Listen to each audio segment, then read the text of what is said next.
Hello, Sakib here. Today is day 3, I believe, and going to the same routine, headed to the gym right now. I was thinking today maybe we talk a bit about tilt, emotional tilt to be specific.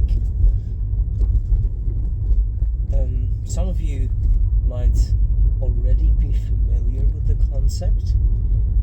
However, many of us, it's probably might not be. It's also because perhaps this is a concept that we all know that happens to everyone around us. However, we often don't put a word to it. Of course. A very nice lady crossing with her grandchildren. Okay. Now, where were we? Emotional tilt. Yes. So, at its simplest form, emotional tilt is when someone's judgment is compromised, or their decision making is not as effective as it would be due to the influence of emotion. Could be positive, could be negative. Works both ways. I came across this concept when I was studying Annie Duke. I don't recall which of our books it was from. Forgive me, for not being able to name the book off the top of my head. But it was a brilliant concept because it's something that it's related to every single one of us. It happens to all of us. It happened to all of us at some point in our lives. Yet, we may or may not have been aware of it, and what to do about it. If it does happen again. So, in its simplest form, is let's just say we were to make a decision, and it requires us to evaluate certain variables that we need to make a fair assessment of in order to make that decision. If we are too optimistic about the decision results being favorable and going our way, when the numbers, after we've assessed the variables, it doesn't show to be that positive, but we think that it will go right. That's usually positive tilt. That we are optimistic without having proof. Now, I'm not saying this is bad, I'm not saying this is good. Typically, being optimistic tends to serve you rather than being pessimistic. Most of the time, it serves most people. Not a universal rule, but generally people who are optimistic just tend to do a bit better than the ones who are perhaps pessimistic. I'm not really talking about people who stay relatively calm and neutral. So, okay, if we are too optimistic, we might compromise our decision making and think that we have a higher chance of achieving things even if we don't in reality, and an unbiased analysis of facts may lead us to, may give us numbers or proof that it's not a high chance of us being successful.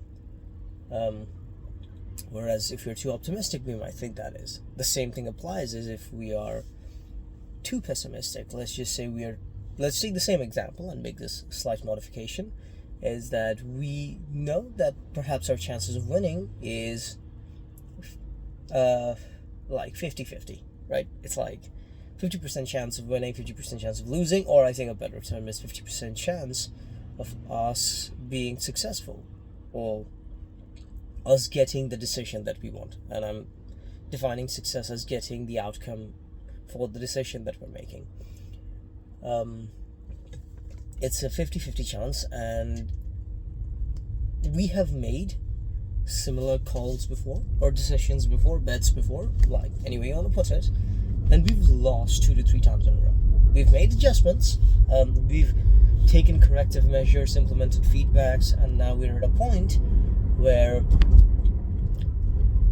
it's roughly 50-50, could go either way, and like, we need this to work, or we really want this to work.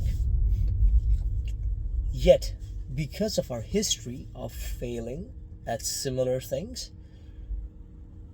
we feel that this is just, again, one of those things that we will not succeed at, or it will be a decision that, again, does not go our way. Even though the numbers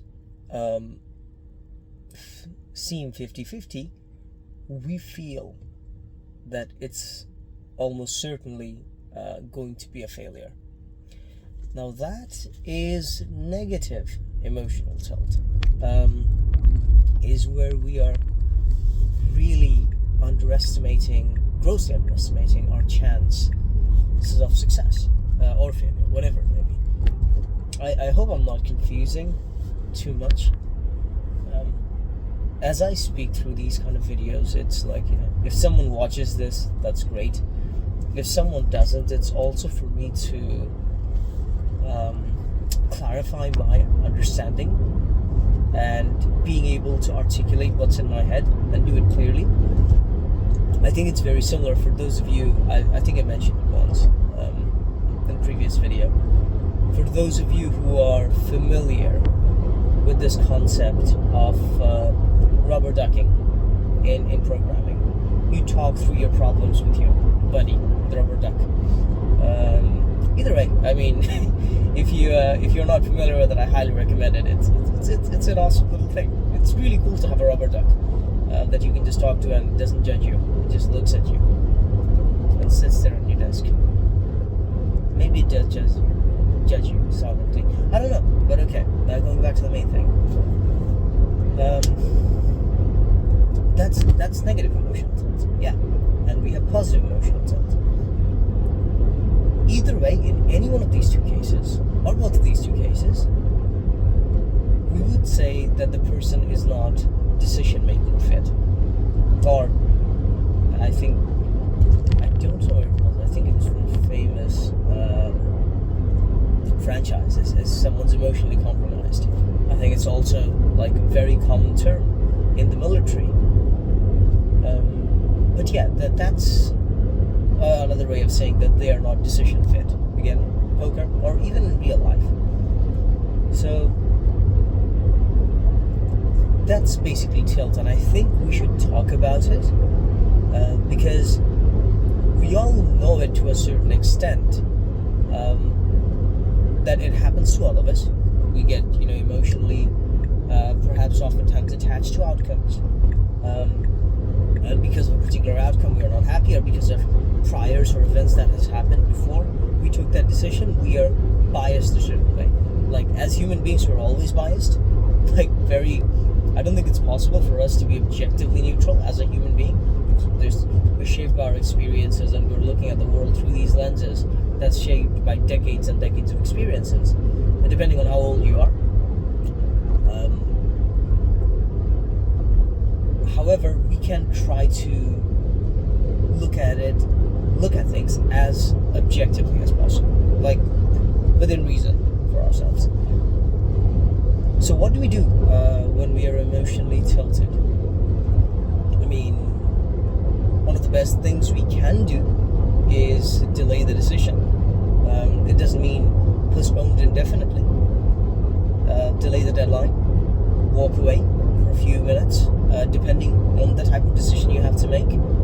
If it's a conversation, if it's an argument, we've all, many of us, has had that situation where we are frustrated, we're angry, we're about to say something, so that little voice in our head says, dude, do not say this, because this is something you can't take back. But yeah, we go through with it anyway.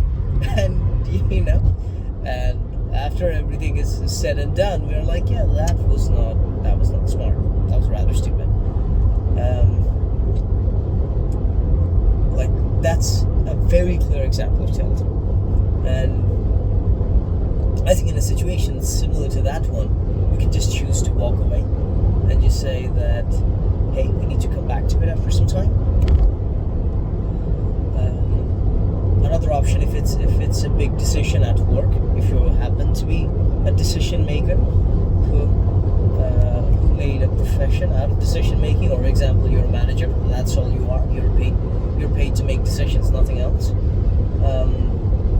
Most of the times, yes, managing people and whatnot, completely. Like, I'm not here to judge anyone's type of work. In general, it's a decision making role, to a huge extent. You can try to see if you can get someone else's feedback on the project. That always helps. Someone who has, I think that helps a ton, and I think it deserves to be mentioned, is getting someone's feedback whose judgment we actually do believe to have credibility or trust, respect, whatever you want to call it as. And that person, it's crucial that person has no stake in the game or the decision that you're making. If you win, great. If you lose, great. They have nothing to gain or lose from it. That's the kind of people you want critiquing your decision making. And I find, or we want critiquing, not you, we. It's a conversation. And I find that yields much, much better results. Is being able to ask someone something and get their unbiased feedback. I think that's pretty awesome, is when we can do that and when we can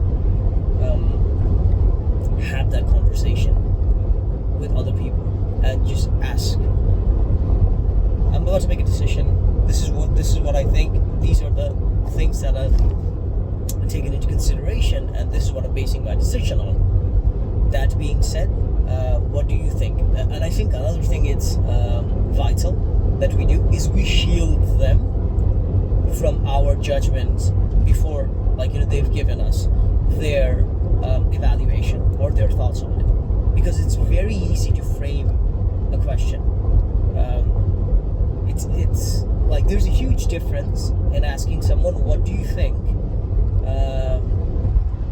this decision will lead to, and I think I'll be successful, don't you agree?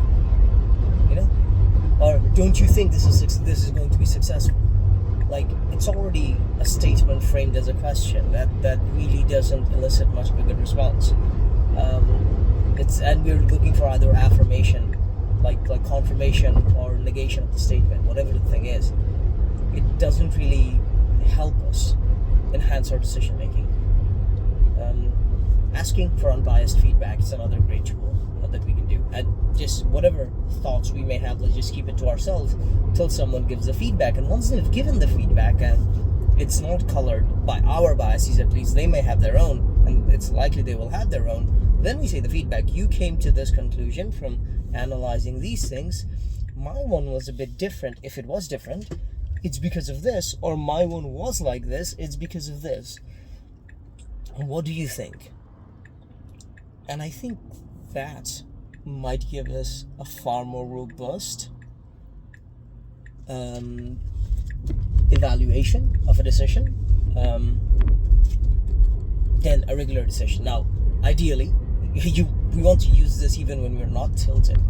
However, even if we are tilted, and mostly when we are tilted, this tends to be very powerful.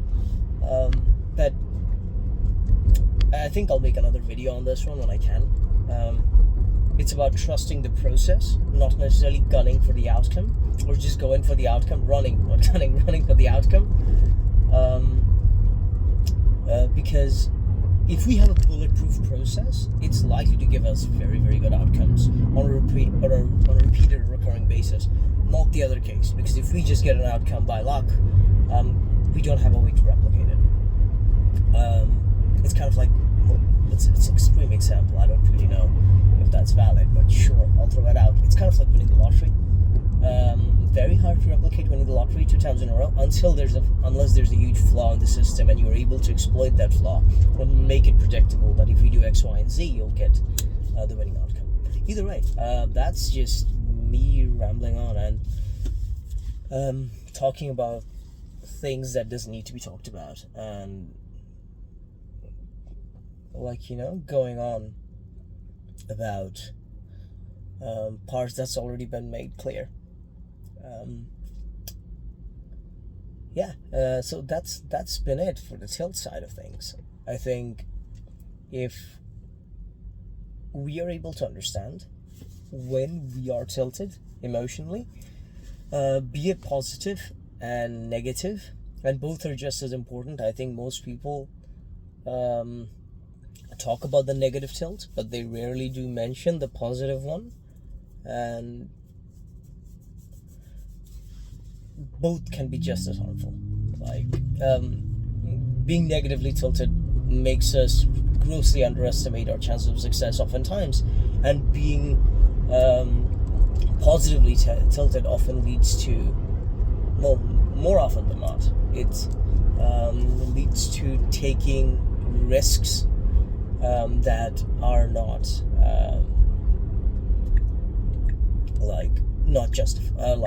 not worth the pay. It's